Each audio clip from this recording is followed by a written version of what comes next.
Hello, I'd like to go with you over our services. We've been in business since 2001 and have a lot of experience with online marketing, search engine optimization, SEO, and pay-per-click, PPC. If you look at the typical page of search results, on the top you'll see sponsored listings. Under it are local listings, and below are organic listings. We deal with all of these: sponsored, local, and organic. I'll go first over the sponsored pay-per-click campaign management, since it's easiest to explain, and I'll also show how it can work well with the organic listings. When we work with pay-per-click campaign management, our objective is to squeeze as much business as possible from whatever budget we deal with. Budgets vary greatly from $200 a month to over $20,000 a month. Here's an example of the mid-level campaign we've used to run some time ago. It was for a garbage collection company in San Jose. They've tried to run the campaign themselves, and it did produce results for them, but they also knew it could be a lot more effective. Once we took over, we've completely restructured their account, and it greatly improved the response from their account. As you can see, the account was spending about $1,200 a month. It would deliver them 746 clicks and at least 148 phone calls. The results of the campaigns greatly depend on the location and industry, but it's an excellent result. When we create a campaign, we register a great number of keywords closely related to the services the target company offers. This campaign had over 2,000 keywords. The reason we want so many keywords is because each one of them is the point of control.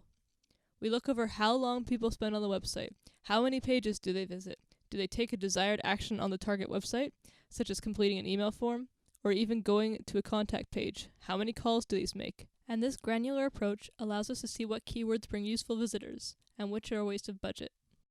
So we can downgrade or suspend the parts of the campaign that do not work, and focus on those that deliver conversions.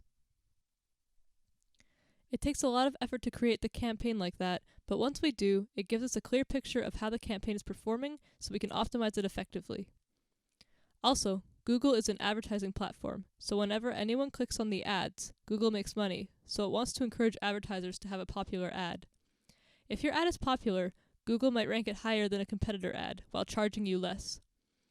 We know how to create popular ads, and we also do a lot of A/B testing when we run our campaign.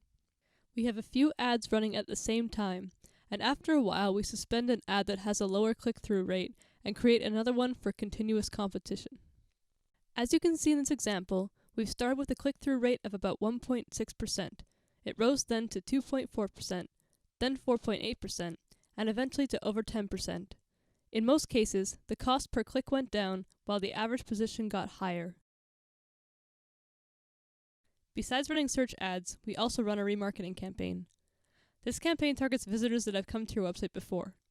It can be very effective, as these people are already familiar with your company and have expressed interest in your services by coming to your website. With this campaign, you are not competing with people in your industry by bidding on the same keywords. Instead, your ads appear in much bigger pools on websites such as YouTube, so it tends to be much lower cost. There are other things we do when we manage campaigns, and this approach produces very good results for our clients.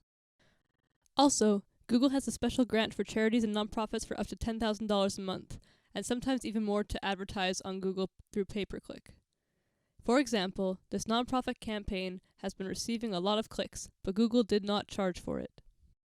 There are some limitations on charities and nonprofits campaigns. For example, the bid has a certain limit, the account must have a certain click-through rate to remain active, etc., but any nonprofit organization that wants to attract more attention should certainly take advantage of it. I've mentioned earlier how pay-per-click and organic can work well together. When we run pay-per-click campaigns, we target hundreds, often thousands of keywords. With organic placement, we would have to be a lot more selective. It would be impossible to optimize the website for thousands of keywords, and Google most likely would see it as spam, so we normally focus on up to 20 keywords a month, and when we run the pay-per-click campaign, we can see what keywords are working best, so we can focus on them. Here is how it works in practice.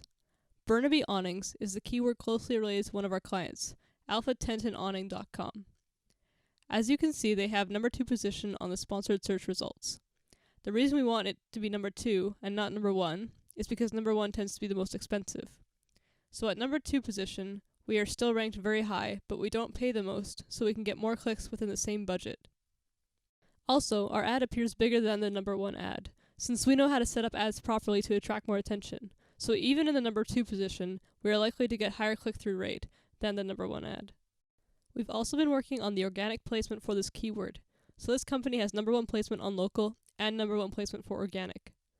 There are other search results on this page, but our client has the most optimal position and are most likely to get the most business from their placement. We can do the organic and pay-per-click placement separately, but for the best results, I'd recommend to run both. We are looking forward to getting you more clients through the internet. A good place to start would be for you to tell us what geographical areas and what keywords you'd like to target.